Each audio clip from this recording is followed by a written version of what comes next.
College बेले चलीगले बापा मां को सह करिचालिले संघर्ष शेषरे आईएएस पाई पूरा कले स्वप्न इच्छा थिले आपे आपे आसे उपाय कठिन परिश्रम द्वारा वास्तवतार रूप निये स्वप्न आ दृढ़ इच्छा शक्ति आगरे हार माने सबु बाधा और विघ्न जहाकु सत करी देखाइथिले नोएडार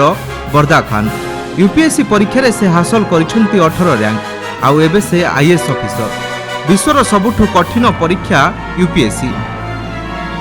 याकु पास करिबा सहज नुहे एथिपाई दरकार त्याग परिश्रम आउ भाग्य सफलता हार खूब कम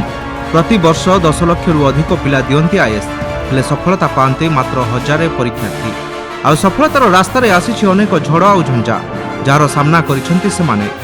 एपरि किछि घटिथिला दर्दांक जीवन रे उत्तर प्रदेश प्रयागराज रे जन्म होइथिले बरदा परे से आसी जाइथिले नोएडा से जेतेबेले कॉलेज रे पढुथिले परिवार उपरे पड़िथिला विपद तांको पितांको होइथिला मृत्यु आ भांगी पड़ी जाइथिले से हेले हार मानि नथिले कठिन परिश्रम करिथिले यासो धीरे धीरे चढ़िथिले सफलतार पहाच शेषरे तांकर स्वप्न सत होइछि पिलादिने प्रयागराज रे पाठ पढ़िथिले बरदा 2015 रे ही तांको पितांकर देहांत होई जाइथिला या परे से मां को सह नोएडा चली आसिथिले दशम परे से कॉमर्स रे ना लिखाइथिले द्वादश परे दिल्ली यूनिवर्सिटी रे ना लिखाइथिले एठारे एक स्कूल रे तांको मां शिक्षयित्री भाबे काम करुथिले सेथिरु जहा आयो हेउथिला दुहे चलुथिले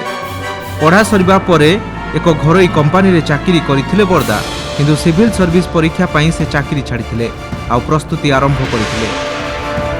परिवार लोकंको कहिबा कथा हला पिलादिनु भलो पढुथिले बरदा 2022 रे से प्रथम थरो देइथिले सिविल सर्विस परीक्षा हेले तांकर फिल्म्स मध्ये होई नथिला किंतु से भांगी पड़ी नथिले से द्वितीय थरो प्रयास करिथिले दैनिक 7 रु 8 घंटा पढुथिले प्रथम थरो करिथिबा भूल को से सुधारिथिले जे परिश्रम तांको सफलता देइथिला तेबे दर्शक बंधु आपनकु बरदांको कहानी केमिति लागुछि हमकु कमेंट करि जणातु bureau report Kalinga today live.